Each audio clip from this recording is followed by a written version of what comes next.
سلام دوستان عزیز، به کانال یوتیوب بافتنی با مینا خوش اومدید. امیدوارم که شاد و سلامت باشید. دوستان این هفته براتون این کلاه رو آماده کردم. کلاه 6 ضلعی هستش که خیلی بافت ساده ای داره. دوستان ببینید این قسمت ها همینطور به همدیگه متصل هست وقتی بافته میشه. حتی این قسمتی هم که پیچ داره همزمان با اینا بافته میشه و بعد در انتها باید دونه بگیریم و قسمت کش باف رو ببافیم. هر سایزی که بخواید ببافید دونه ها رو نباید تغییر بدید، چون این یه فرمولی داره که این رو براتون توضیح میدم. ببینید الان این چقدر کوچیک در اومده. این رو من با نخ آلیز بیبی بست بافتم و میل شماره 3.5. ببینید به این کوچیکی در اومده. این رو با همون تعداد دونه ها طبق همین فرمولی که اینجا بافتم هیچ تغییری ندادم. فقط کلافم ناکو الیت بیبی هستش که یکم کلاف ها ضخیم تر از آلیز بیبی بست هست و میلم هم ببینید شماره 6 استفاده کردم اینجا که سایز بزرگسال در بیادش. یعنی شما برای بافته این فقط کافی هستش که مثلا اگر سایز کوچیکتر می بافید از همون میل شماره های کوچیکتر استفاده بکنید و نخهای ظریفتر که اگر آماده هستید بافتش رو با هم شروع میکنیم. الان برای بافت این کلاه من میخوام از این کلاف استفاده کنم دوستان، هیمالایا، که دقیقا مثل همین کلاف آلیز بیبی بست هستش. بعد 100 گرمش هم 250 متر هست. میخوام با این شروع بکنم ولی از میل شماره 5 میخوام استفاده بکنم که ببینیم سایزش چطور میشه. ببینید اول 16 تا دونه باید سر بندازیم. هر سایزی که بخواید ببافید به همین صورت هستش. 16 تا دونه سر میندازید. من یه توضیح اینجا بهتون بدم. نگاه بکنید اینجا 8 تا دونه برای پیچه. این 8 تا دونه. بعد 3 تا دونه این سمت پیچ هست. 3 تا دونه این سمت پیچ هستش. خب پس ما الان 3 تا دونه اینجا از زیر می بافم. 1 2 3.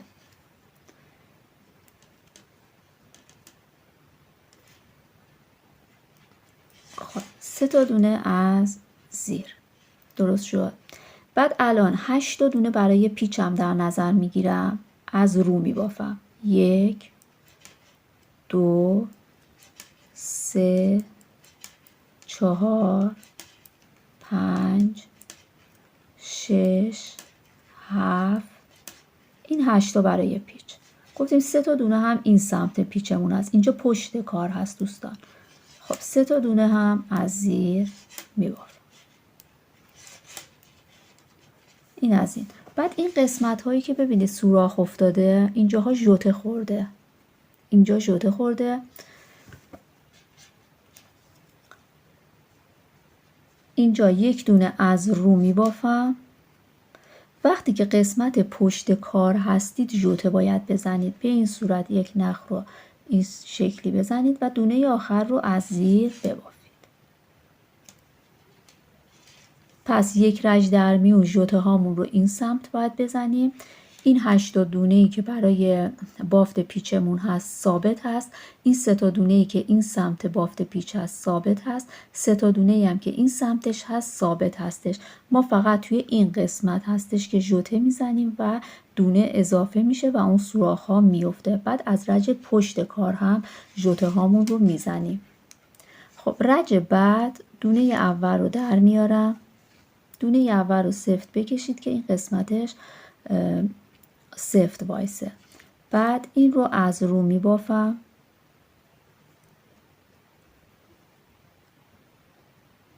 این رو از زیر باید ببافید دوستان. این رو از زیر می بافم.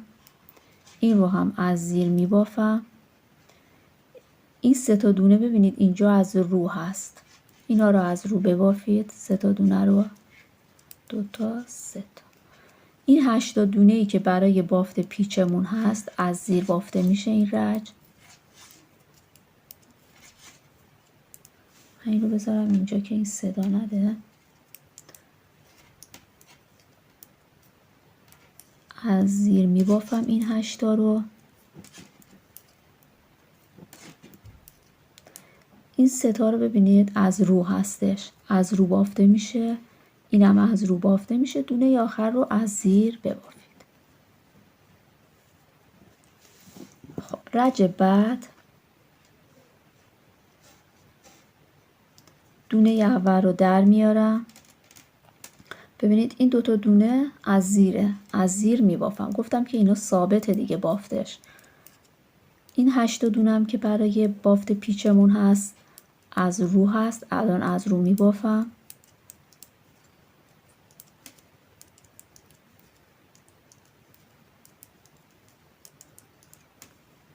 این سه تا دونم که بغل بافت پیچ هست ثابته، از زیر میبافم.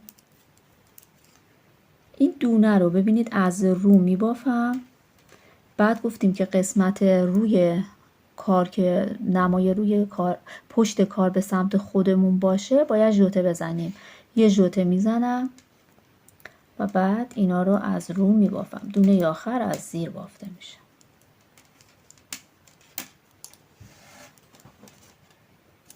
خب شما اگه رج به رج با من ببافید، بعد دیگه سریای بعد تکه های بعد دیگه دستتون میاد خودتون. خب این از زیر هست، از زیر بافته میشه. این دونه ای که اضافه کردیم هم از زیر میبافیم. ببینید سوراخ میفته اینجا. اینم از زیر بافته میشه.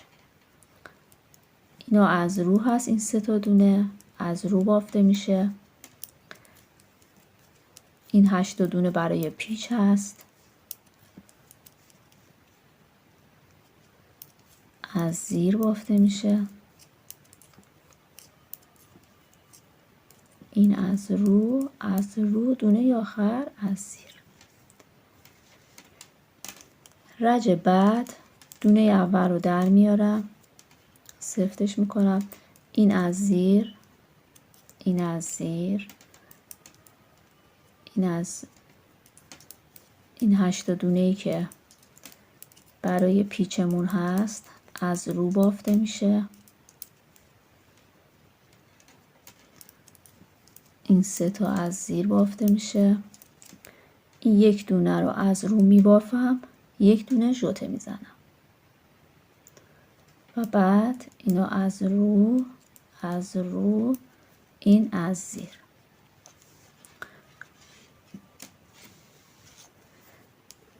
حالا دوباره همینو تکرار میکنیم. دونه اول رو در میارم، از زیر، دونه ای که اضافه کردم زیر. ببینید سوراخ داره مدلمون خودشو نشون میده. خب اینو هم که ساده تغییری نمیکنه، ثابت هستش. سه تا از رو، اینم 8 دونه ای که برای پیچه. فعلا پیچ نباید بزنیم. بهتون میگم که چه موقع پیچ رو بعد درست کنید. این سه تا، دو تا از رو، دونه آخر از زیر. رج بعد دونه اول رو در میاریم. این از زیر بافته میشه، این از زیر بافته میشه. پیچ هامون از رو هست، یعنی دونه هایی که برای پیچ هست منظورمون.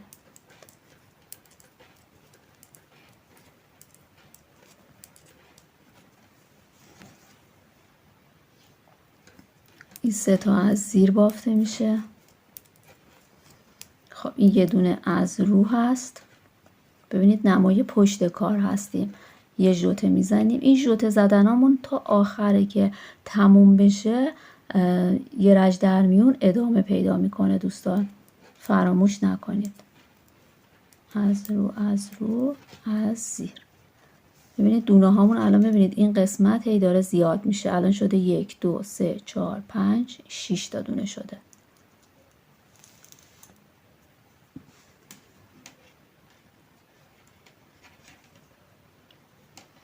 رج بعد دونه اول رو در میارم، از زیر بافته میشه. این از زیر، دونه ای که اضافه کردیم زیر.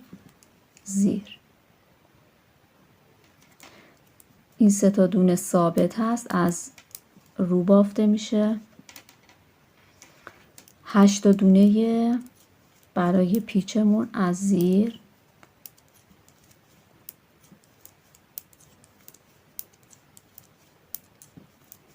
این 3 تا از رو، 2 تا از رو، دونه آخر از زیر. در واقع تکرار هست دوستان، ولی خب یه دونه‌شو من تا آخر براتون توضیح میدم. از زیر، زیر، این 8 دونه از رو،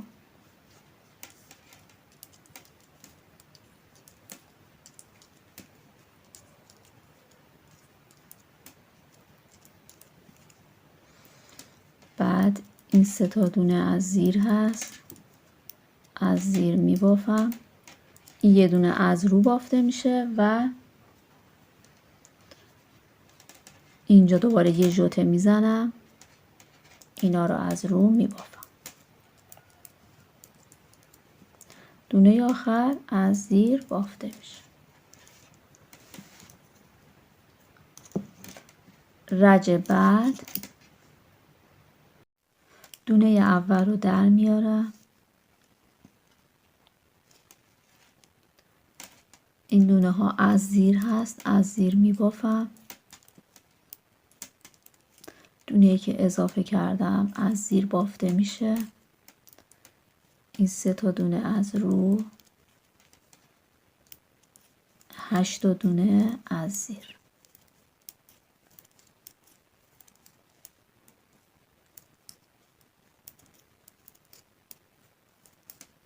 این دونه از رو و دونه آخر از زیر بافته میشه. رج بعد دونه اول رو در میارم، این 2 تا دونه از زیر هست، 8 دونه از رو،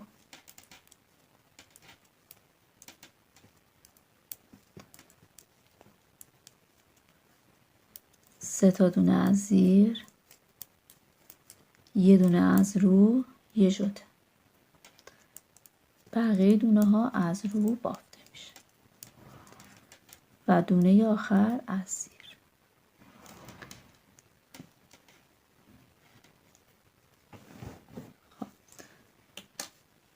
دوستان ببینید الان این دونه ها رو من میشمارم: 1، 2، 3، 4، 5، 6، 7، 8. ببینید اولین تکه‌ای که بافته میشه وقتی که این قسمتی که سوراخ ها هست 8 تا دونه شد، بیایید قسمت این 8 تا دونه پیچتون رو براتون توضیح میدم که چطور پیچ رو ببافید. پس اولین تکه بعد از اینکه این قسمت 8 تا دونه شد، خب پس این 3 تا دونه رو میبافم. بعد این قسمت میتونید از اینا کمک بگیرید برای اینکه دونه هاتون در نره.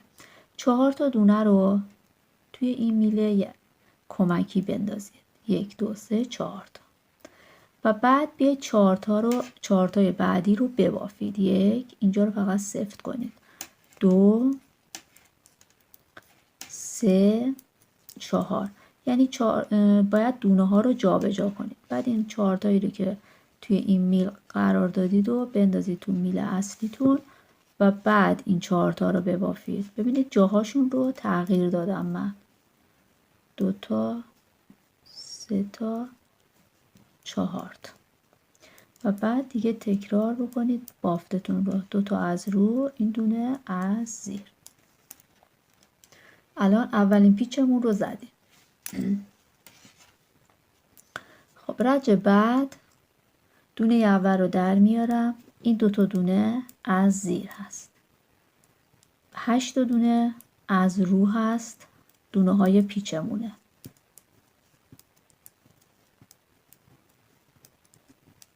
هر 12 رج یک بار باید پیچتون رو بزنید، ولی از همین چیزی که من گفتم دونه 8 تا شد پیچ رو بزنید، اون راحت تره.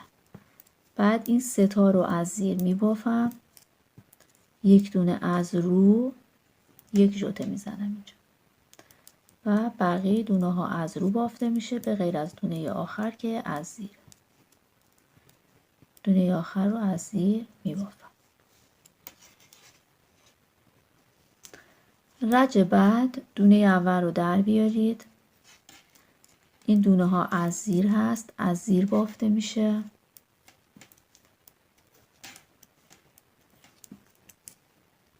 اینی هم که زیاد کردید از زیر بافته میشه، این هم از زیر. ببینید بعد 3 تا دونه از رو،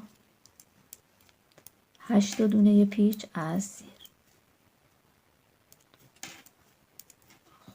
دیگه مشخص هستش که مثلا اونایی که زیره رو باید ببافید، روه بعد از رو ببافید. ببینید الان از رو هست، دونه آخر از زیر.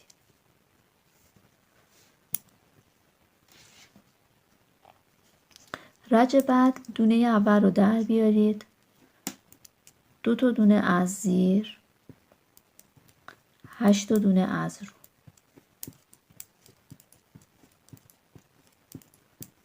این 8 تا دونه پیچ. 3 تا دونه از زیره، ببینید 1 دونه از رو، 1 دونه ژوته میزنم، بقیه دونه ها رو از رو میبافم. دونه آخر از زیر. رج بعد دونه اول رو در بیارید، اینا که از زیر هست بافته میشه از زیر.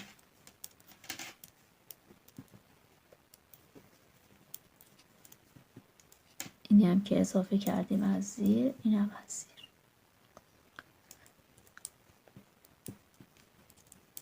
از رو بافته میشه. 8 تا دونه از زیر.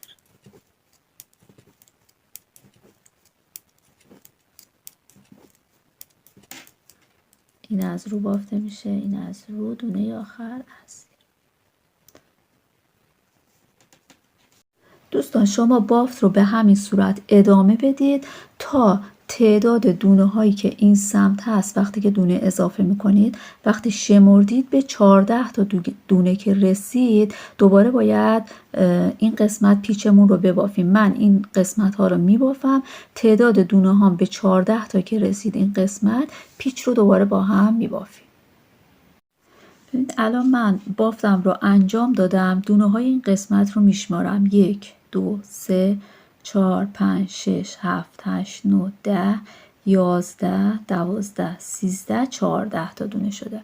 14 تا دونه که شد، این قسمت پیچم رو دوباره دقیقا مثل همین قسمت باید ببافید.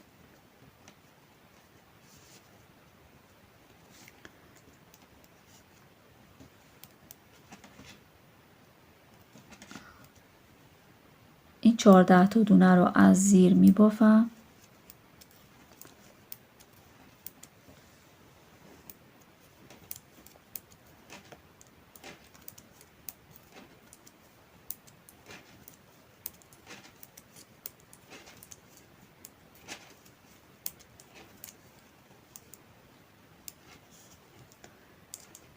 این 3 تا دونه از رو بافته میشه و بعد پیچم رو می بافم. 4 تا دونه وارد این میل میکنم، 2 تا 3 تا 4 تا. اولین 4 تا رو میبافم، این قسمت رو سفت کنید. 2 تا 3 تا 4 تا و بعد این 4 تا رو وارد میل اصلی بکنید. 2 تا 3 تا 4 تا و بعد از زیر ببافید. 1 2 3 4. این دونه ها هم که از رو هستش، دونه آخر رو از زیر ببافید.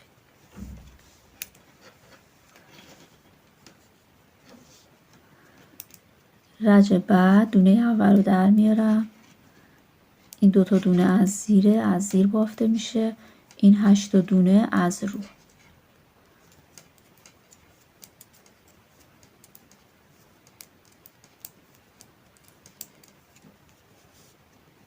سه تا دونه از زیر هست، 3 تا این از رو بافته میشه، 1 ژوته. و بقیه دونه ها از رو بافته میشه به غیر از دونه آخر که از زیر میبافیم. این رو از زیر میبافیم.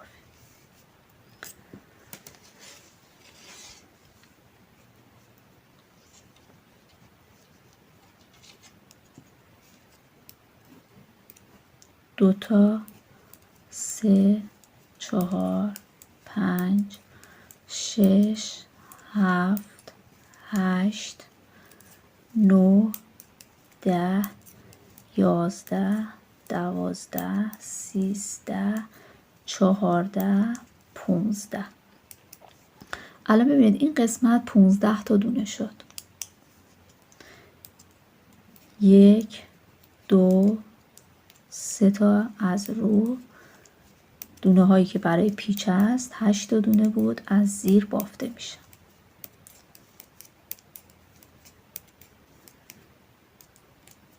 دو تا دونه از رو و دونه آخر از زیر بافته میشه. وقتی که دونه هامون رسید به 15 تا دوستان، دیگه بافت این تکه به انتها میرسه. بافت تکه بعدی رو باید شروع بکنیم که الان براتون توضیح میدم به چه شکل هستش. خب وقتی 15 تا دونه شد رجمون رو تموم میکنیم. رج پشت کار به این صورت باید انجام بدیم. دونه اول رو در میاریم. این دونه از زیر، دو تا دونه از زیر بافته میشه. این 8 تا دونه تغییری نمیکنه، باز بافته میشه. این 3 تا دونه هم که بغلش هست تغییری نمیکنه. دوستان ما با 16 تا دونه شروع کرده بودیم دیگه، درسته؟ الان هم دوباره باید با 16 تا دونه شروع بکنیم. وقتی که این 3 تا رو هم بافتید، میایید یک دونه از رو میبافید، یک ژوته میزنید، اینجا این دوتا یکی میکنید. ببینید این قسمت ها بدون تغییر بافته شد. یک دونه از رو بافتم، یک ژوته، دوتا یکی کردم. الان این سمت ببینید 2، 4، 6، 8، 10، 12 تا دونه میمونه. برمیگردیم، یعنی فکر میکنیم که رجمون رو از این ابتدا شروع کردیم. دونه اول رو در میارم، این دونه از زیر بافته میشه، این دونه از زیر. این 3 تا دونه از رو بافته میشه. این 8 تا دونه هم که ثابت از زیر الان میبافم.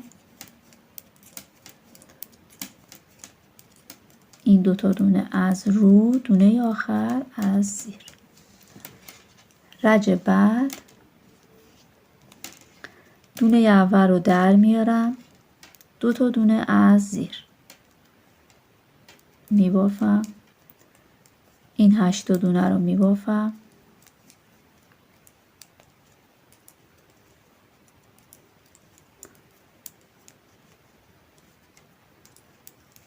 این 3 تا دونه هم از زیر بافته میشه.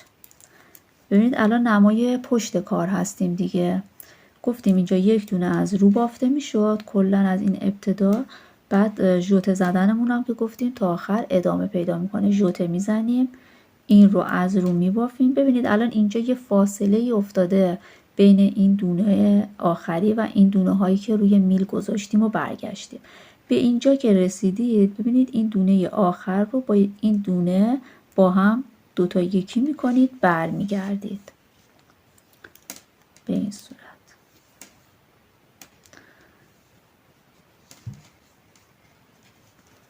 دوباره دونه اول رو در بیارید، این رو از زیر میبافم. یعنی دقیقا مثل همون قبل هست، از زیر بافته میشه، از زیر بافته میشه. ببینید اینجا یه فاصله بین این دونه ها هست، نشون میده که مثلا این قسمت رو فقط ما الان داریم میبافیم. بعد این از رو بافته میشه، از رو دونه های پیچ از زیر بافته میشه.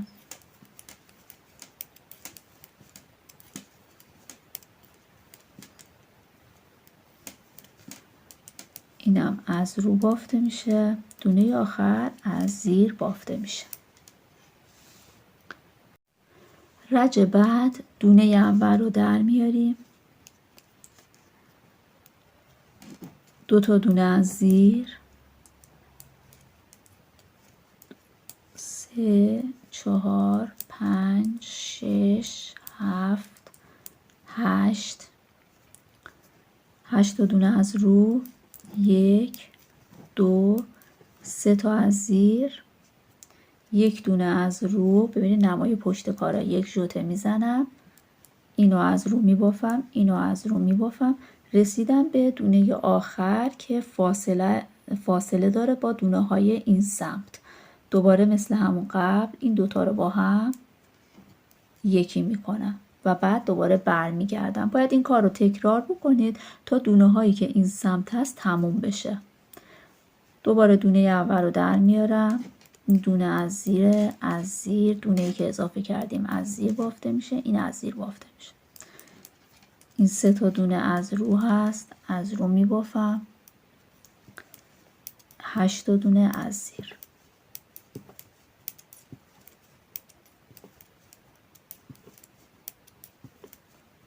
دو تا دونه از رو، دونه آخر از زیر. دوباره رج بعد دونه اول رو در میارم، از زیر بافته میشه، این از زیر بافته میشه، 1 2 3 4 5 6 7 8 تا از رو، 3 تا از زیر، یه دونه از رو. نمای پشت کار رسیدیم، یه ژوته میزنم، میبافم، به دونه آخر که رسیدم دوباره این دوتا رو یکی میکنم، برمیگردم.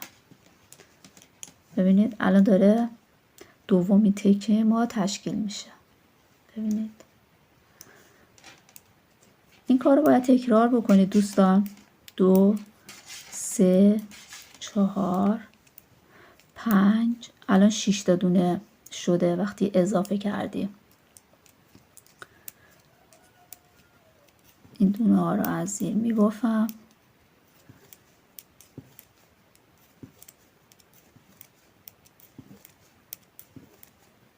این از رو بافته میشه، دونه آخر از زیر.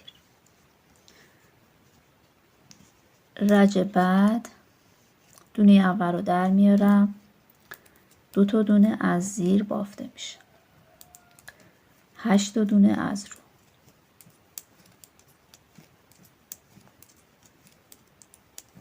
این 3 تا دونه که از زیر هست ببینید ثابت بافته شده، اینا ببینید تغییری نکرده.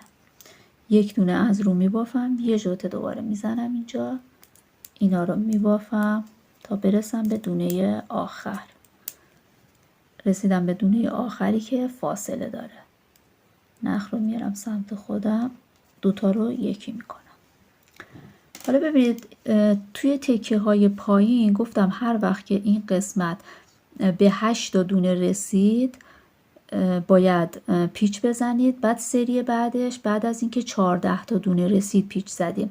ولی از تکه بعد چون که اینجا یه رج بافته بودیم به خاطر این، ولی از تکه های بعد که میخوایم ببافیم وقتی که این قسمتی که سوراخ داره به 7 تا دونه که رسید باید پیچ بزنیم، سری بعدش به 13 تا دونه که رسید. اینو حواستون باشه.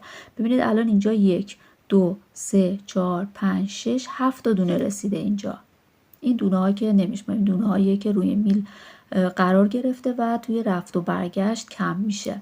الان وقتی که به 7 تا دونه رسید باید پیچتون رو اینجا بزنید. نگاه کنید 2 تا 3 تا 4 تا 5 تا 6 تا 7 تا.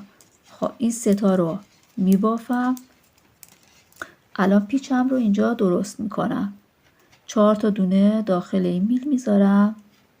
دقیقا مثل همون قسمتی که براتون توضیح دادم. 1 2 3 4 اون رو بافتم. حالا این دونه ها رو داخل میل اصلی میکنم و از زیر این 4 تا رو هم میبافم. 1 2 3 4. این از رو بافته میشه، از رو و دونه آخر از زیر. رج بعد دونه اول رو در میارم، ببخشید. خب این دوتا رو از زیر میبافم، این 8 دونه از رو.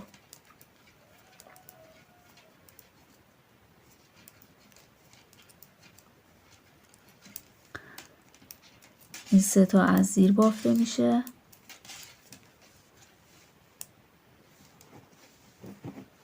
این 3 تا از زیر بافته میشه. اینجا 1 دونه از رو میبافم، ژوته رو فراموش نکنید، ژوته میزنم، اینا رو از رو میبافم تا برسم به دونه آخری که فاصله داره اینجا. این دوتا رو با هم یکی میکنم. این کاری که انجام میدیم باعث میشه که این یه حالتی برگرده و این قسمت هم که دونه ها تموم باید بشه ببافیم. ببینید به این شکل در اومده. خب دونه اول رو در میارم، سفتش میکنم، اینا رو از زیر میبافم،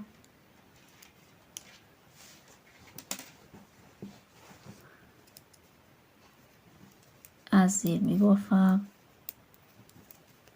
این رو از زیر، این رو از رو میبافم، دونه های پیچم رو از زیر میبافم،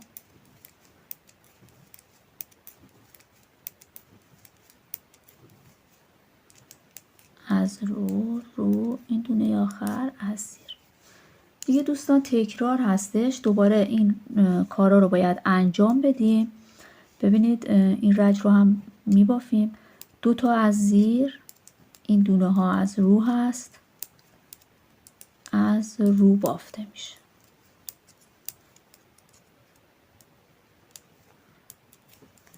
این 3 تا از زیر، این از رو بافته میشه، 1 ژوته میزنم، اینا رو از رو میبافم تا برسم به دونه آخرش. رسیدم به دونه آخر، از این فاصله میتونید تشخیص بدید.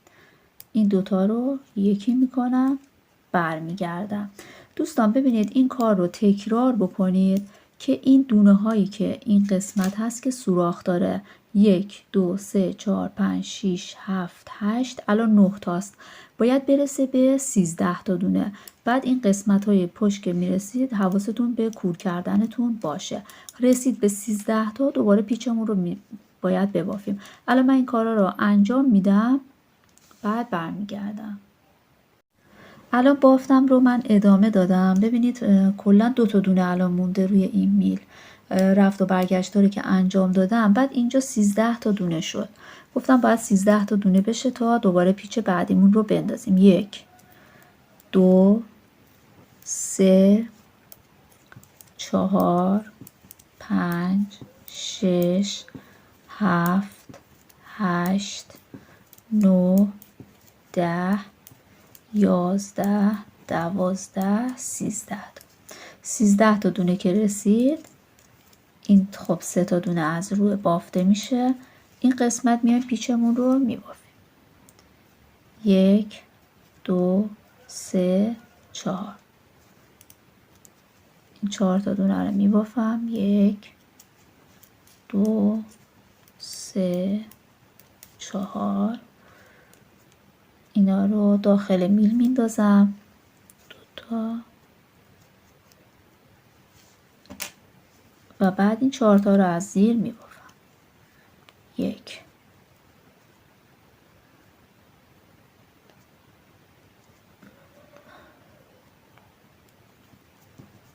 1 2 3 4. این 2 تا دونه از رو هست، دونه آخر از زیر. خب رج بعد دونه اول رو در میارم، این 2 تا دونه از زیر هست، از زیر بافته میشه. 8 دونه از رو، اینا دونه های پیچ هست. 3 تا دونه از زیر. ببینید پشت کار به این شکل در اومده. الان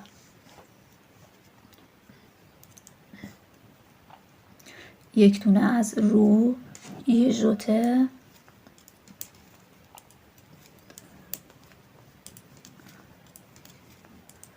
اینا رو از رو میبافم. خب الان رسیدم به دونه آخر از این قسمت. اینم که این فاصله، این دوتا رو با هم یکی میکنم. ببینید الان کلا یکی مونده. اینو سفتش میکنم، اینا رو از زیر میبافم.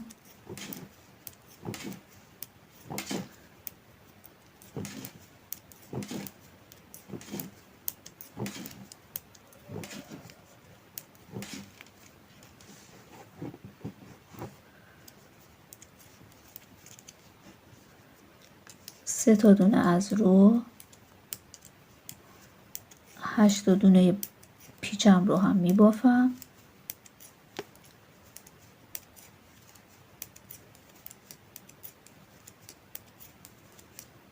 دو تا دونه از رو و دونه آخر از زیر.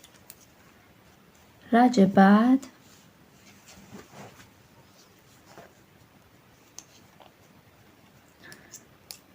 دونه اول رو در میارم، 2 تا دونه از زیر، 8 تا دونه از رو.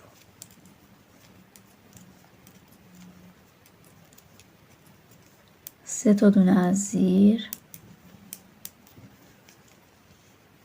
یک دونه از رو، یه ژوته. بافتم رو ادامه میدم تا به دونه آخر برسم.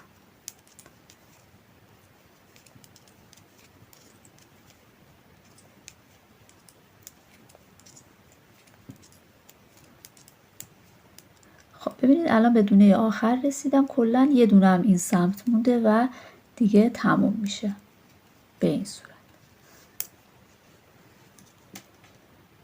خب وقتی که تموم شد این رج رو من میبافم. ببینید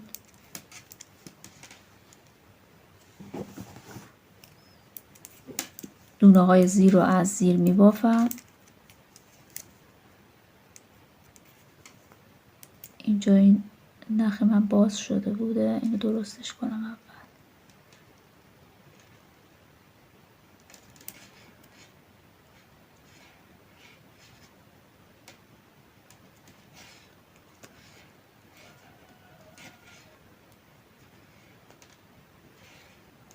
خب اینا رو میبافم.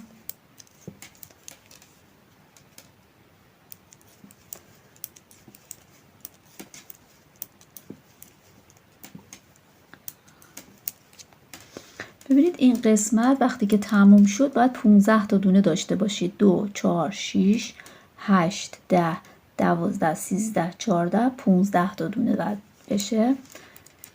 خب این 3 تا دونه از رو هست میبافم. 8 تا دونه برای پیچ رو هم میبافم. 2 تا دونه از رو، 1 دونه از زیر. خب رج بعد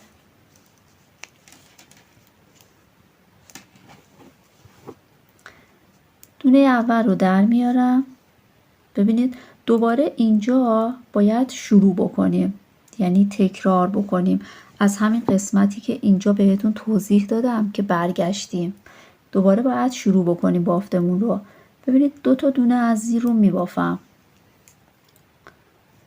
بعد این 8 تا هم که گفتیم ثابت بافته میشه. تو اینا تغییری نمیدیم هیچ وقت. این 3 تا هم که خب ثابت از زیر بافته میشه اینجا. خب الان بعد دوباره ما 16 تا دونه داشته باشیم. ببینید 3 4 5 6 7 8 9 10 11 12 13 14 15 16. کلا دوباره 16 تا دونه باید داشته باشیم. مثل رج اول تکرار بکنیم. خب اینا رو که بافتیم، گفتیم 1 دونه از رو میبافیم، 1 ژوته، درسته؟ یک ژوته، بعد یه دونه میبافتیم. ولی توی این قسمت دوباره میام یه دوتا یکی میکنیم،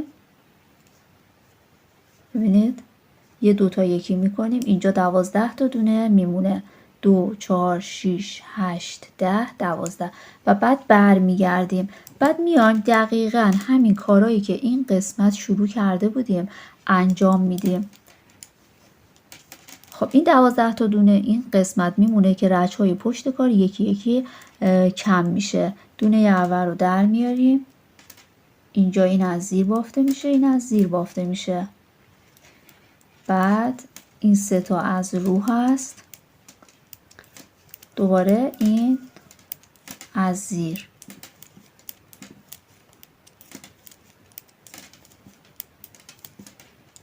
این 2 تا از رو، اینم از زیر. دوباره شما میتونید توی این قسمت این فیلم رو بزنید عقب، از قسمتی که اینجا شروع کردم دوباره نگاه بکنید. البته فکر میکنم که دیگه ملکه ذهنتون شده باشه باید چه کار بکنید. ببینید مثلا قسمت پشت کار، دونه اول رو در میارید، این 2 تا از زیر میبافید، این 8 تا دونه از رو هست، از رو بافته میشه، این 3 تا دونه از زیر میبافید، یک دونه از رو، یک ژوته، این از رو بافته میشه، به دونه آخر رسیدید، 2 تا یکی میکنید، برمیگردید. این کار رو انجام میدید. بعد این قسمت به 7 تا دونه که رسید پیچتون رو میزنید، دوباره بافتتون رو ادامه میدید.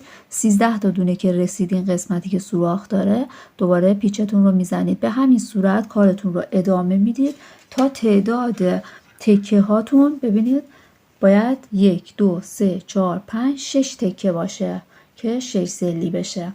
به همین صورت ویدیو رو بزنید عقب، از این قسمت اگر یادتون نیست دوباره نگاه بکنید، ببافید. دوستان بعد از اینکه این 6 تا رو من بافتم، بعد بهتون یاد میدم که چطور باید کش باف رو ببافید و دونه بگیرید.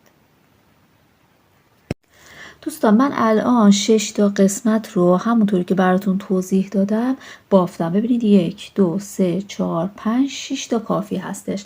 بعد این ششمی رو تا آخرین مرحله انجام دادم.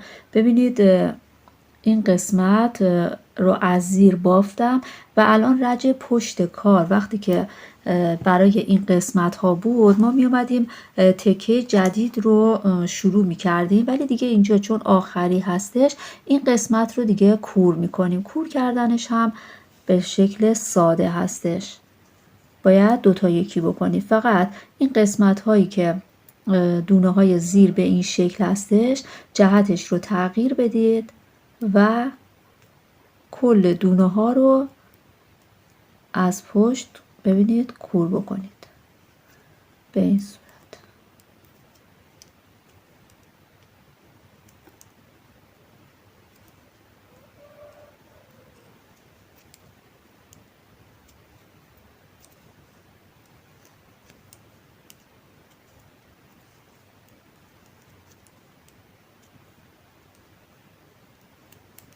کل این قسمت ها به این شکل کور میشه دوستان.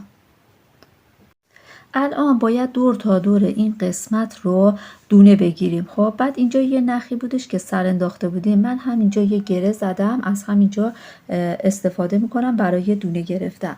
ببینید دوستان این قسمت رو نگاه بکنید، طوری باید دونه بگیریم که قسمت نمای کلاه این گندمی رو به ما بده که الان براتون توضیح میدم که چطور باید به این صورت دونه بگیرید که این رو داشته باشید.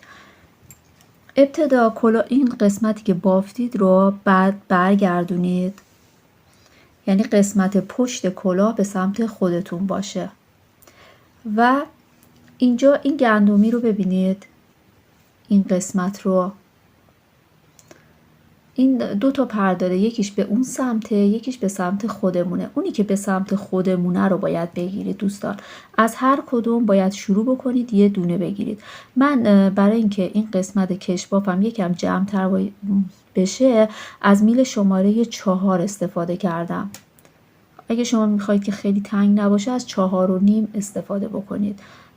بعد ببینید از همینجا شروع بکنید دونه گرفتن.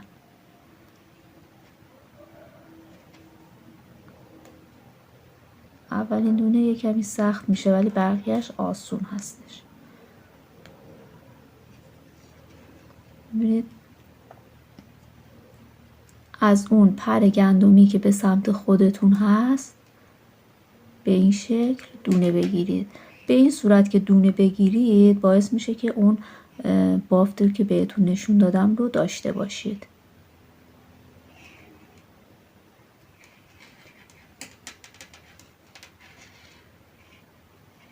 ببینید این قسمت رو، این رو باید بگیرید.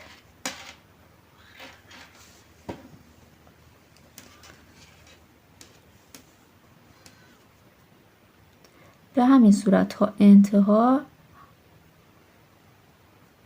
ببینید این قسمت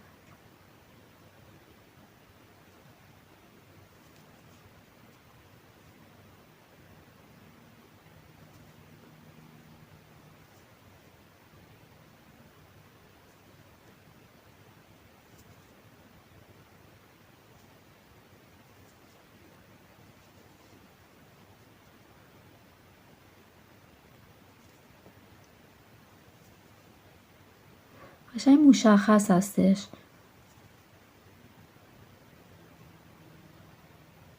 از هر کدوم یک دونه بگیرید.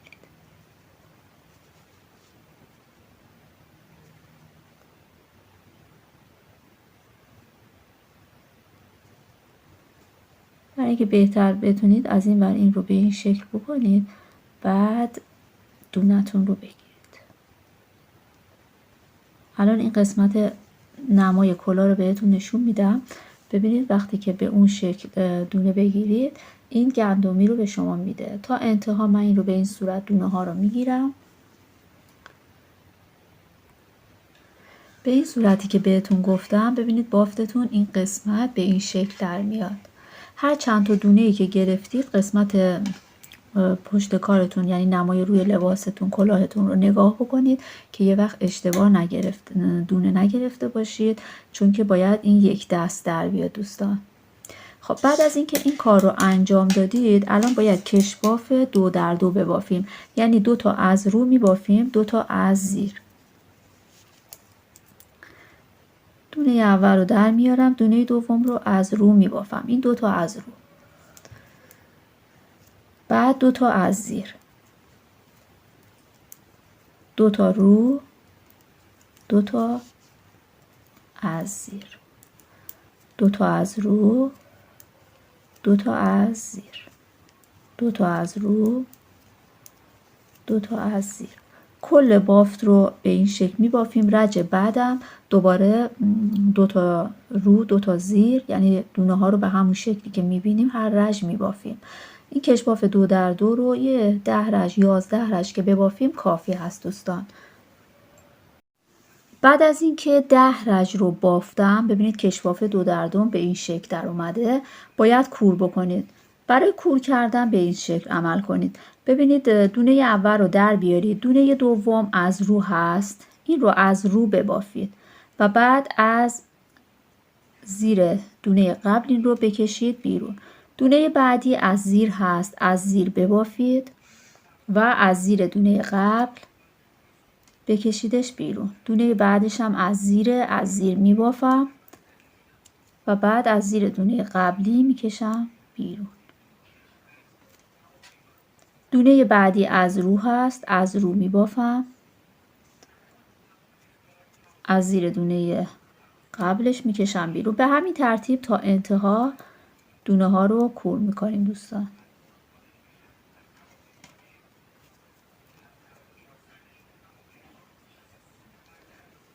به این صورت که کور بکنید باعث میشه که کشبافتون کشسانی داشته باشه.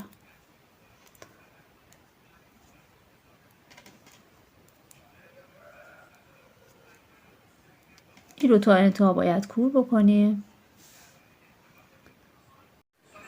من این قسمت ها رو همه رو به همون صورتی که توضیح دادم براتون کور کردم. بعد نخ رو یکم اضافه گذاشتم که از این نخ برای دوخت استفاده میکنم. ببینید دوستان، برای دوخت این رو برعکسش بکنید. این رو برعکس بکنید، از همین نخی که گذاشتید استفاده بکنید. ببینید اینا رو دقیقاً روی همدیگه بذارید، از اینجا شروع بکنید به دوختن.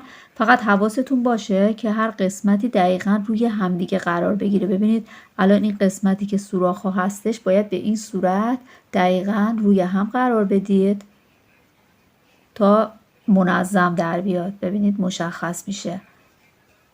به این صورت همه رو روی هم بذارید و شروع کنید به دوختن و ببینید به این صورت تا این ته اینا رو بدوزید. من الان این رو به همین صورتی که براتون توضیح دادم میدوزم. دوستان من این قسمت کلاه رو درزش رو همونطوری که براتون توضیح دادم ببینید دوختم، به این شکل در اومد. حالا این قسمت وسط کلاه رو شما میتونید یه دکمه بدوزید یا از این منگوله ها درست بکنید بدوزید اگر مثلا سایز کوچیک میبافید. بعد این کلاه ها دخترونه هستش، پس اگر برای سایز بزرگسال خواستید ببافید از میل شماره 6 استفاده بکنید با کلافی که نسبتاً ضخیم هستش. الان نگاه کنید اینا همش تعداد دونه ها یکی هست، فقط ببینید نخها متفاوت هست و میلمون. این میل شماره 3.5 که انقدی شده که حتی برای نوزاد هم کوچیک میشه این. بعد یه دونم اینه که با هم بافتیم با میل شماره 5 و کلاف هیمالایا بافتم. اینم که ناکو بود با میل شماره 6 بافتم. دوستان امیدوارم که از بافتش لذت برده باشید. شما میتونید در عرض چند ساعت اینا رو ببافید، خیلی راحت هست دوستان. امیدوارم که خوشتون بیاد و از کانال من حمایت کنید دوستان. خدا نگهدار.